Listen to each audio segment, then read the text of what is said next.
Hey guys, in this video I'm going to show you a few different ways you can get more followers on Instagram and build a better income if you're trying to make money off of it, or if you're just trying to be popular, this will work too. But one thing you can do is post quotes. So there's actually a magazine called Founder Magazine. It's about entrepreneurship and stuff. They have 2.6 million followers, and that was almost entirely built on doing quotes on Instagram. You don't see whoever the founder of Founder Magazine is, you never see him in his, pictures on here. You never see a lot of their employees on here.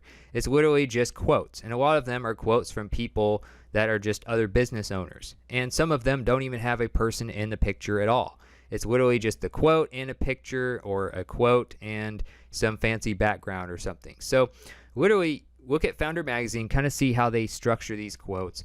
But obviously it's going to depend on the type of Instagram profile you have.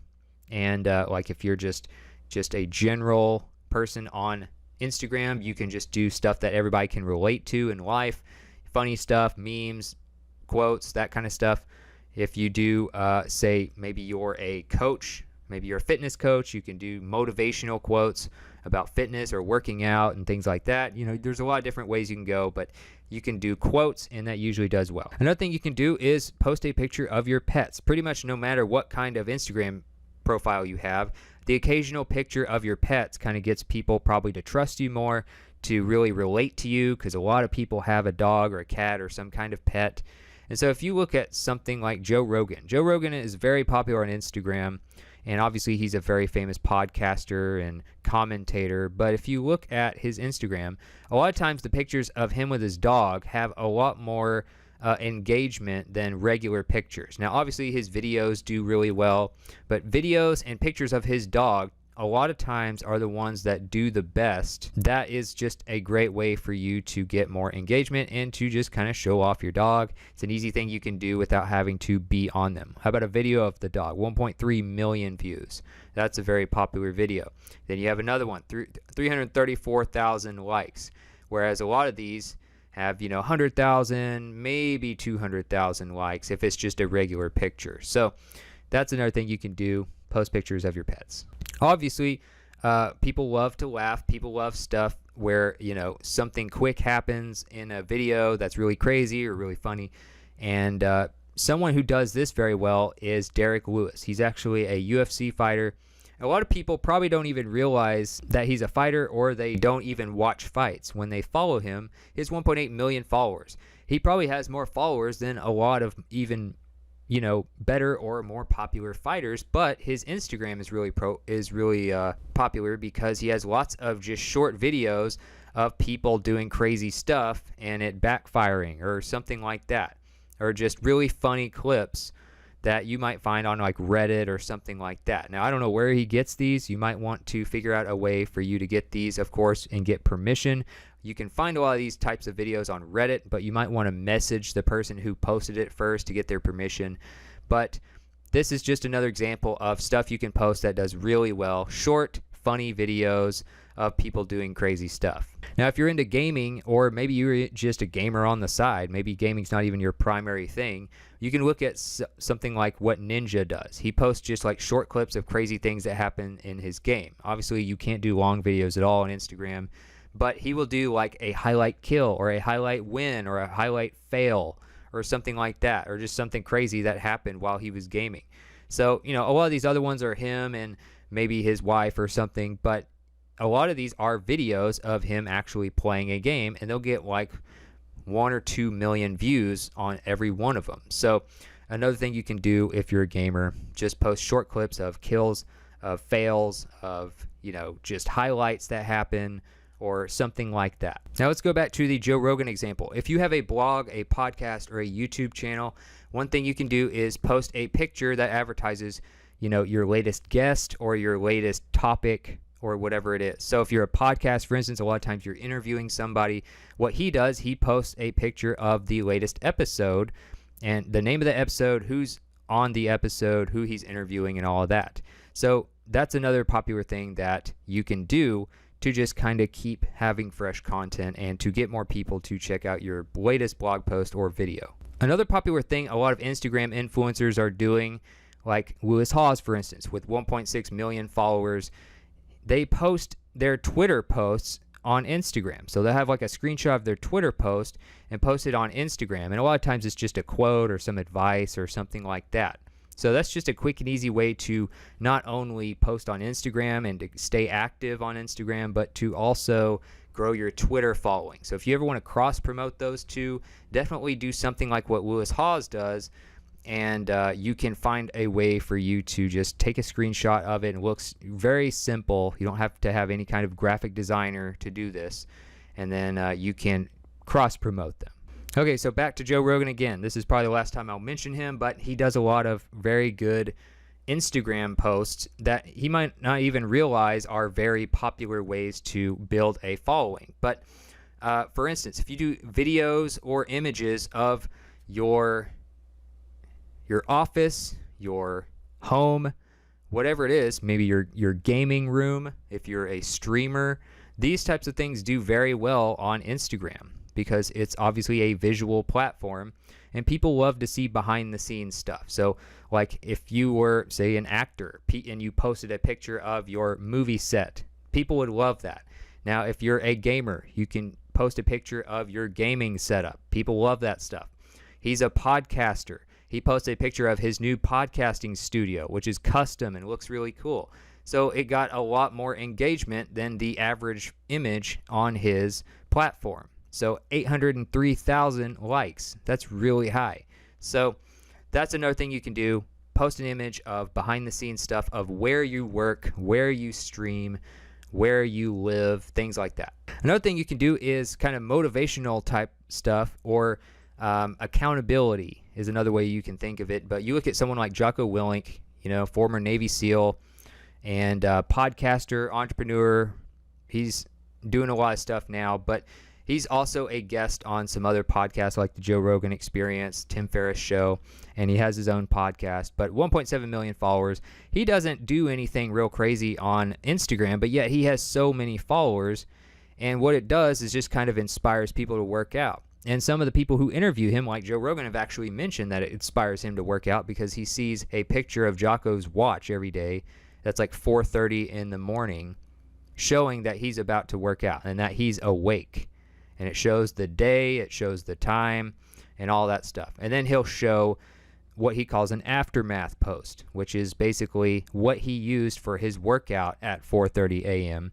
He'll show the calluses on his hands and things like that. So that's just kind of an inspirational way, especially if you're doing a fitness channel or something like that. That's a great way to do things. Another thing is art. Art does very well on Instagram. Now, if you are a graphic designer, this is going to make more sense for you.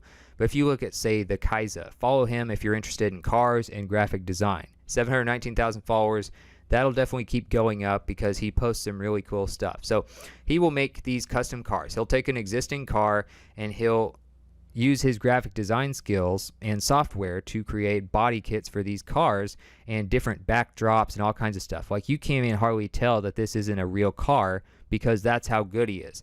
And pretty much anybody who's into cars will find this Instagram profile at some point probably, and they'll want to follow him because it's just unique content and because he's just really good. And it's something you wouldn't see on the street every day because these are things that he's making up. So he sees all these different types of cars, makes custom versions of them, and then you can just follow them on Instagram. So whether it's cars, whether it's something else, you can use your graphic design skills and use his kind of ideas, to maybe apply to your own profile. Also, food does really well. You don't have to be necessarily like someone who has a cooking YouTube channel or something, or a cooking blog, but food, whether you're someone who just has a fitness profile or you're somebody who's even a gamer or something, people like to know what you're eating because everybody has to eat every day. So that's something you can do. Even Joe Rogan, he's not like he's not necessarily a fitness coach. He's not necessarily known as a cooking expert or anything like that. He's not selling cookbooks or has a blog or anything, but occasionally he will post pictures of his food. I don't see anything on here lately, but usually it will be some kind of, there's some eggs that he's making right there. Usually you'll see some kind of meat maybe that he got from hunting. There's some sausage. He probably hunted that or something. So those tend to do really well whether you are a cook or not. But what you can do is follow like Marion's Kitchen, and this is what she does for a living. She has a YouTube channel and all kinds of stuff. You can get some ideas of like they post the finished product of what they're eating, and then you can use that to build a cooking related channel or a cooking related profile, or you could just do it as kind of a side type of content. Also, you can do infographics. So if you want to do infographics, you know, this is great for like some sort of educational type profile, you know, so like for instance, the NFL. Now, if you did like a fantasy football type of profile, or you had some kind of, you know, even if you were like a gamer or something like that, you could do the statistics of like the top games, or you could do the top rated picks for the week for fantasy football or something like that, or who's the leader in this stat, this category. So for instance, you see this one like these types of things do really well. It's kind of informative. It's all in a really nice visual image. And then it tells you like who are the top league leaders in receiving yards right now in the NFL. So that's another thing you can do is infographics. I recommend you use something like canva.com. And then what you can do is scroll over to the Instagram one. So you see Instagram post right here. It'll optimize it to be the right ratio for Instagram, which is pretty much a complete square. And then you can also do an infographic version. So if you go back to Canva, you can go over and find the infographic side of it and create one using an infographic template. But they have a bunch of templates. You don't have to hire a graphic designer anymore to have high quality graphics. You can also use visme.co. This is another place where they have lots of templates for infographics and other things as well if you want more options. So also you can do scenery and travel. This does really well on Instagram no matter what kind of post you're doing. People like to see travel pics and maybe even photography if you do that. But if you look at, say, someone who's a blogger who's not necessarily a travel, you know, expert or anything, but does that kind of on the side as a lifestyle because she makes money from blogging, Michelle Schroeder Gardner. Her blog is Making Sense of Sense. It's actually more of a finance blog, but she will like live in an RV for a year, or live on a sailboat for a year and stuff like that. And then she'll take pictures of the places they go and stuff. And they're high quality pictures. So these are some things that do really well as far as just whatever kind of profile you have. People love to see behind the scenes. People love to know what you're doing in your life. And travel is something that always does pretty well. And last but not least, you can post products. So if you are interested in certain products, or you found something really cool that maybe people don't know about, something unique, you can post pictures of products like This Is Why I'm Broke does. Now, this is what they do for a living.